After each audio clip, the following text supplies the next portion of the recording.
Welcome back to the show, everybody. This is the Shankly Sessions, the Liverpool podcast. We bring you on the upper tier over there on YouTube. Head over there, drop your support there as much as you can. Audio versions of the show are available on Spotify, Google Podcasts, and Amazon Music if that is your preference. If you'd like to contact the show, we're on Twitter at Session Shankly, or you'll get us on Gmail, the upper tier podcast. This is your match reaction and player ratings. Crystal Palace 1, Liverpool 3. Certainly an interesting game. Kind of the last hurdle we have to get over before the AFCON ends and the boys return. But safe to say the boys this month done us proud. I can't remember the last time we had kind of such a good January. We've come out of it really, really well. Gone into the Carabao Cup final. Now we're at the into the next round of the FA Cup, and then 2 wins and a draw in the league. So considering all things considered, our rivals would have been turning around saying, listen, don't worry about Liverpool and the Reds. They get sorted out in January when they lose the main men. But boy, did the guys step up this month. Some brilliant performances in there. At times we can be a little bit shaky and a little bit sort of edgy and a little bit dodgy, but look, we weathered the storm. We got through it. We got the points that we needed. We're banging the title race, and especially this weekend with Man City dropping points, it was vital that we went to Selhurst Park, Crystal Palace, and we picked up the points. More often than not, we've seen in the past when they open up the door slightly for us, we tend not to step through it. We tend to falter as well. But this time we dug in, got the 3 points. Not to say that the game wasn't surrounded by a little bit of controversy, let's say. Certainly VAR was the main talking points coming out of the game. But let's get into the game first before we talk about those points. Goals, Van Dijk on 8 minutes. What a header. Absolute bullet header. Absolute fantastic cross from Andy Robinson. Unbelievable cross. Ox on 32 at the back stick. Again, one of the goals that's kind of a little bit controversial in terms of VAR, and we'll talk about that in a few minutes. Edouard stepped up on 55 minutes with a goal. Palace were banging on the door all the time. We gifted them some gilt edge opportunities and they didn't take them, and in fairness they could have potentially won the game when you look back at the chances that they had. And then Fabinho on 89 minutes with a penalty, absolute clutch from Fabinho. Brilliant penalty taker. But the manner on which the penalty was earned was a little bit controversial as well, and we will get into that as well. In terms of Liverpool, kind of dominant for about 35 minutes, got the 2 goals, looked like we were kind of coasting, and then all of a sudden got a little bit complacent, and passing started going astray. Link-up play wasn't what it should be. A little bit of tiredness creeping in. I think the intensity of the last month, I don't think it was fatigue in terms of physical fatigue. I think it was fatigue in terms of mental fatigue.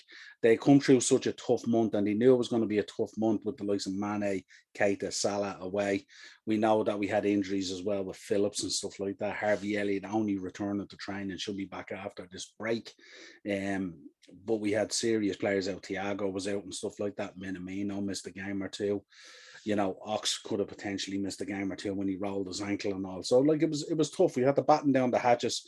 The likes of Kate Gordon came in, Tyler Morton came in, all these players, and did an absolute fantastic job as kids stepping into a very tough situation for a January situation for Liverpool.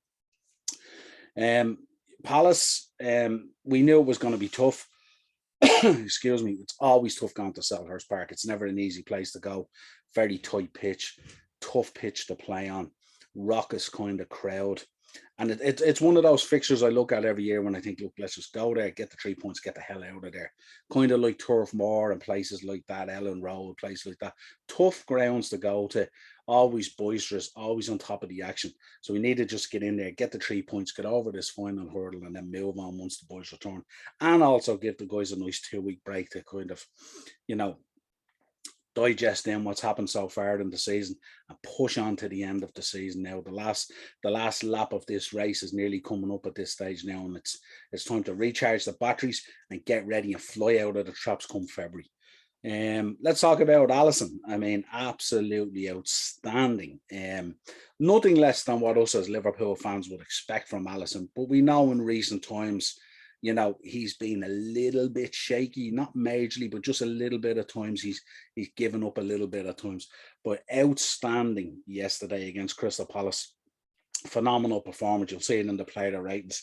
Answers on the postcard to what we gave him in the ratings, but it starts with a 1 and it ends with a 0. But we'll get into that when we touch on the player ratings.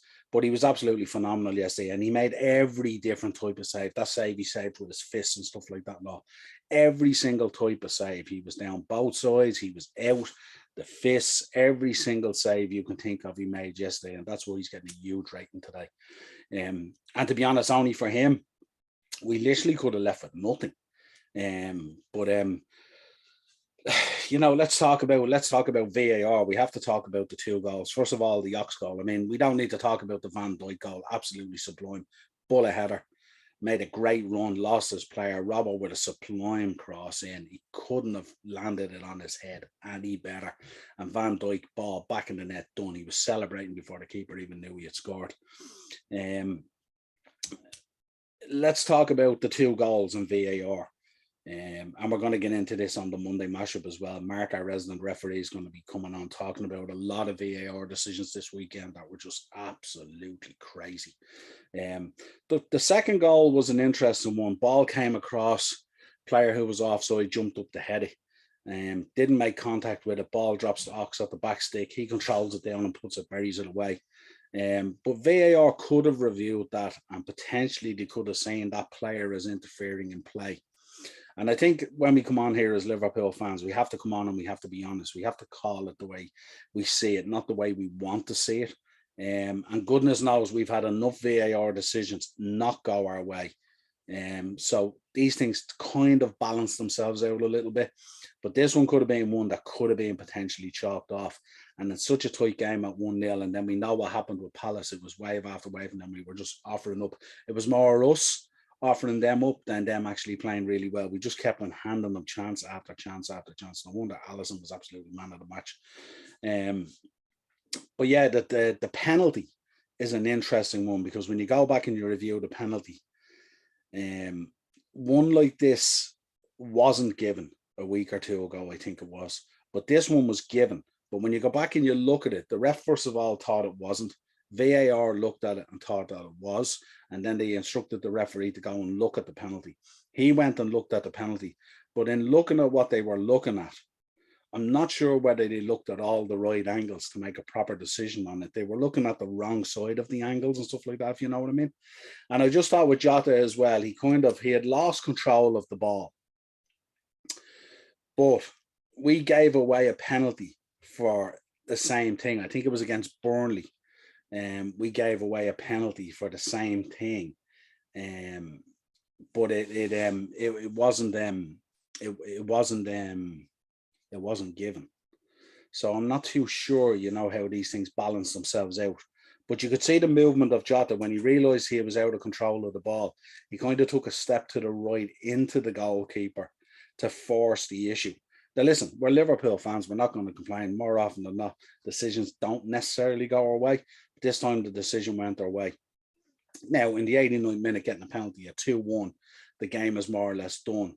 Although our game management in the whole of that second half was really questionable. So it is conceivable with 3 or 4 minutes to go that Palace could have nicked a draw. But upstep Fabinho slotted home the penalty. But it was interesting listening to the thoughts of Klopp after the game. I mean, he turned around and he said that, look, VAR reviewed it. They thought it was a penalty. The referee reviewed it and thought it was a penalty. It's not like the kind of dynamic between VAR and the referees is a little bit of a strange one as well, because they kind of side with each other a little bit, if you know what I mean. But penalty was given 3-1. Vieira after the match was very disappointed. I could see he was biting his tongue in terms of what he wanted to say about the refereeing and the VAR. And I think he had a case. More often than not, they don't. But I think this time he actually had a case. I think the second and the third goal were a little bit dubious, albeit that they counted. So 3-1, and we got the 3 points, and we're out of there. We go off on our hollypops now for 2 weeks, take a break. We come back fresh. I think our first game back then is the FA Cup game against Cardiff, so we need to hit the ground running there again. But yeah, it's been a brilliant sort of January in terms of, I mean, the only disappointment was the draw, but we beat Brentford and we beat Palace. And although on paper you would normally look and go Liverpool versus Brentford and Liverpool versus Palace, like we should be beating both of them. But they're tough fixtures when you're missing key players, and we were missing key players. But the one thing I'd say about that second half, we wilted badly in that second half as well. And the boys looked absolutely shattered to a man. They looked absolutely shattered. And I think it's just the mental intensity of trying to get through the month to get back to a full squad and get some players back, maybe off injury as well. Listen to Harvey Elliott anyway, and listen to him on Twitter and Instagram and stuff like that. It sounds like he's going to be back fresh as a daisy after this break. He looks like he's pumped up for the second half of the season, and he could be a huge player back for us. He could be like a new signing, like a January signing, really, because we've missed him since the early stages of the season with the ankle injury. But he should be fantastic for us and a great addition to the squad. So the question is, after the 2-week break, and I put this to you, Reds fans, are we going to be able to claw Man City back in? Do we believe we're going to be able to land a domestic cup? Could we beat Chelsea in the final of the Carabao Cup? Could we go all the way in the FA Cup? It's kind of about time we landed a domestic cup at this stage. It's been too long. Then we're still in Europe. Inter Milan is up next for us. That's going to pose an interesting challenge. But we should have more than enough for Inter Milan. And then the question is, can we go on a run of wins now in the league and try and claw back Man City? We know we have that game in hand against Leeds. Not going to be an easy game. Always prefer the 3 points than games in hands. But I think we can beat Leeds and then we claw it back to 6. And then the question is, we have to play Man City at the Etihad in April. Grand National weekend, actually, which is a huge weekend for Liverpool, as you know. So can we claw them back? Could we claw it back to 3 then at the Etihad? And then it's a case of ping pong. Can we see it out till the end? Can they make a mistake to let us back in? So it's going to be a brilliant end to the season. We have it all to play for. We're still fighting on all 4 fronts. Although a lot of people will turn around and say, well, the league is done. The league's never done till it's done. If you ask me, I think Man City probably have a better chance of running out wins to the end of the season than potentially we do. But that's not to say that we wouldn't do it. And we know from last year, the run we went on last year, those last 10, 12 games, was absolutely phenomenal to take us from, I think we were way down. We were in 8th or something like that. We were totally rolled off nearly in terms of Europe. And we shot right up and finished in 3rd. So it was a phenomenal run. So if we could put a run like that together now, and maybe Man City have a couple of iffy kind of results, maybe draws and stuff like that. You don't see them losing a lot of games, but maybe a couple of draws might help us out there to claw back a few points and make it interesting. But certainly we'll give them a run for the money. We're not letting them off that easy. Let's see what happens. But it's going to be a fantastic end to the season, especially the fact that we're fighting on all 4 fronts at the moment. Let's get into the player ratings anyway, because we do the shows together now, the match reactions on the player ratings, all as one show for you. And apologies because the show was late this time, but what happened was I couldn't watch the game live yesterday, so I had to come home and watch it late yesterday because I was out coaching myself. Bad result against Dunboyne, but we won't get into that. Let's start with Alisson, a 10. I don't think anyone on this planet would not give him a 10 for his performance yesterday. Unbelievable. 3 great saves in the first half and plenty more after. We call this, it's a team game. There's no doubt about it. And of course, someone has to go up the other end and score the goals.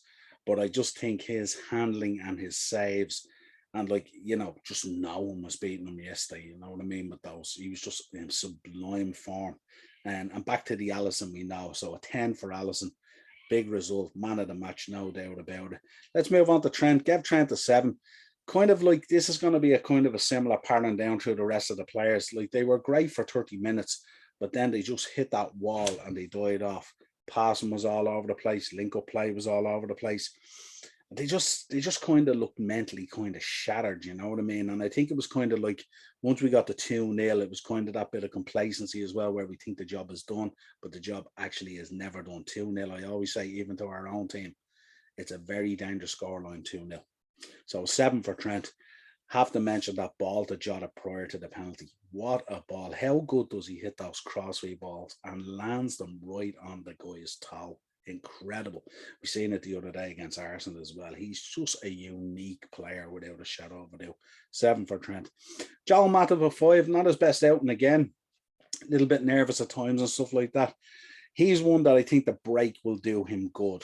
I think a bit of time out with the family and just, decompress out of things at the moment. He hasn't had to, these have been two poor outings by his level that he pitches and stuff like that.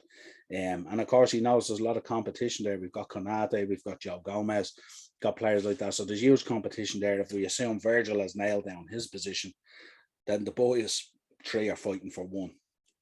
Although we can rotate Van Dijk if we need to for certain games. Virgil, I gave a 7 to. What a bullet header, unbelievable. No keeper saving that. He was already celebrating at the corner flag before the keeper even realised it was in the back of the net. And what a brilliant ball from Robbo as well. Absolutely fantastic. Couldn't understand how the player just let him run. I mean, he's a threat in the box.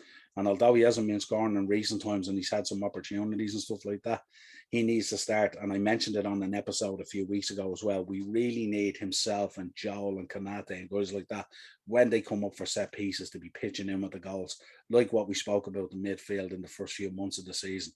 They need to be pitching in with goals. We can't just rely on the front men all the time. So really, really important that he got a goal there, and hopefully he'll push on from that now and get a few more. Robbo will give an 8.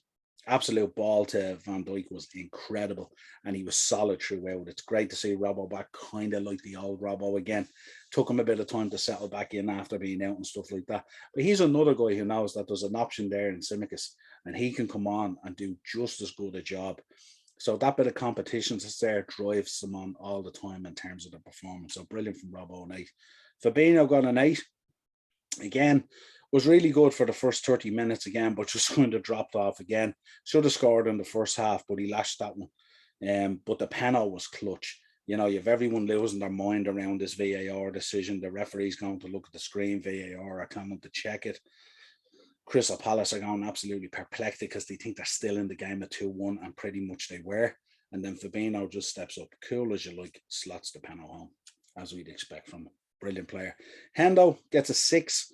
Again, his rating is still dipped off a bit. Looked absolutely shattered the last 20 minutes.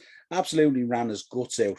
But when we know it's Liverpool, and we know we have the passing game, and we know we have the quality, when it goes awry, we have to work so much harder and expel so much more energy instead of letting the ball do the work. So I gave him a 6 today. I thought there was a big drop off after 30 minutes in Hendo, and he's probably another one who will really appreciate the break as well. Probably just needs time to decompress, take some of that pressure out of the season, come back refreshed and ready to hit the ground running like all these Reds are going to be. Curtis, I gave a 7 to. Worked hard. First half was, great, working hard and pressing all the time. Great use of the ball as well. I mean, there's just a cleverness about Curtis as well, isn't there? And there's a positivity about his play. But second half again, barely in the game at all, dropped off, shattered, looked absolutely shattered. And, for him, he's only back as well from injury and stuff like that. So he's kind of get himself right up there to match kind of, that match fitness again, where he's really on it and stuff like that. But I do like Curtis in midfield. I like those forward runs he makes. I like the positivity, the way he looks up. It's not sidewards or backwards passing all the time. He looks forward and he always wants to press the ball forward, always positive in his thinking. And I like that about Curtis. Bobby, I gave a 6 to today. I think Bobby is struggling somewhat. Again, solid for the first 30 minutes and stuff like that. But sometimes when it isn't going your way, and sometimes when the passing isn't linking up the way it should and stuff like that, you're better off not trying these little sort of tricky things. You're better off just stick to the basics, play your triangles, move your ball around, all that kind of stuff. And I just think there was a drop off today as well from him after 30 minutes. And he just looked a little wasted and little or no impact. That was my thinking on Bobby. Ox, I gave a 7. Great finish, took his goal well, fingers crossed. I'm liking Ox getting a run in the team now and staying more or less injury free. I know he rolled his ankle against against Arsenal, was it? Yeah, sorry, against Brentford or whatever it was. He rolled his ankle, so he was carrying a bit of an injury there. So I understood the actual substitution as well, where, Klopp's trying to be careful with him as well. Because I think Ox is one of those players as well. If we do get him rolling and we get him humming on his palm, he's going to be a really big player for us in the second half of the season. He's a great option to have from the bench, and he's also a really good option to have as a starter. So it's really important that we keep him fit and keep him composed and confident and stuff like that. And 2 goals in the 2 games will do nothing but that for him. Minamino, I gave a 6 to. Came on mainly to add a bit of work rate in there and bring a bit of energy because the team looked absolutely banjaxed. So he came on as he does, puts in his work rate and gives a little bit of energy. Also, the substitution, I'm sure, was to protect Ox as well, protect the ankle and be careful as well. He had rolled it, so we don't want to antagonise that anymore, and then you end up losing the guy for a month or whatever it is, But give him a 6 Minamino. He's a ball of energy and stuff like that, but we know he probably has so much more to give. But again, the pressure of trying to get through the last month and stuff like that has weighed heavily on a lot of them. But we got there. We're off on the break now, 2 weeks before we chat again. Check out, there's going to be some great shows going up there. We have some shows from the Vault going up. We'll have a Legend series. There's a Legend series. Robbie Fowler going to go up where we took a look back at Robbie's career. And there's also a Legend series, Stephen Gerrard, going up over the next 2 weeks, where we took a look back at Stevie's career as well. Shout out to Stevie as well. That look of death he gave those Everton fans as he walked off the other day was a thing of beauty. He's absolutely unbelievable. And definitely has me convinced that in the future he could potentially be a Liverpool manager. I wasn't sure at first, but now I'm pretty sure he could be the man to do that. Absolutely brilliant in interviews and stuff like that and all. Well, this has been your Shankly Sessions match reaction and player ratings. Crystal Palace 1, Liverpool 3. Off on the break now. Time to decompress and relax and get ready then for a push to the end of the season as they come back. Till next time, if you want to hit up the show at Sessions Shankly on Twitter, and you'll get us on the Upper Tier Podcast on Gmail. Audio versions of the show, as always, Spotify, Google Podcasts, and Amazon Music. And we're also on Facebook and Instagram, the Upper Tier. Till next time, Reds, enjoy the break. It's going to be one hell of an end to the season.